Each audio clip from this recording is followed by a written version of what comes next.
Welcome to the Tech Egg. Don't get scrambled. Enjoy the video.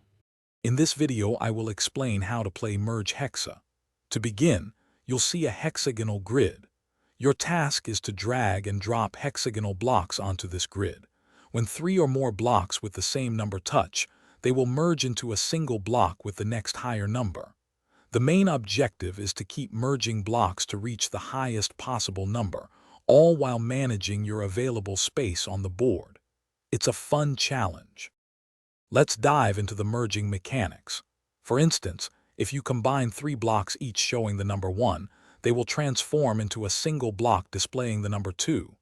This process continues, allowing you to build up to numbers like 4, 8, and even 16. Every time you successfully merge, you earn points. Strategically planning your merges can lead to impressive chain reactions, giving you even more bonus points.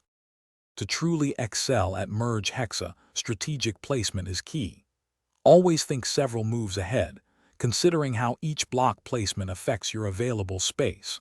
A great tip is to try and keep the central area of your board as open as possible, reserving it for those big, high-number merges. Also, pay close attention to the next block preview. It helps you anticipate and plan your upcoming moves effectively, preventing the grid from filling up too fast. Ready to boost your scores? A top tip is to concentrate on merging blocks close to your already high-numbered pieces, as this helps consolidate your board. Efficiently clearing out smaller numbers is crucial for creating more space for those bigger, more valuable combinations. Try to set up combo merges, where several groups combine in one satisfying move. Consistent practice will sharpen your spatial reasoning and pattern recognition, leading to much higher scores. Thanks for watching. Consider subscribing if I helped unscramble your problems.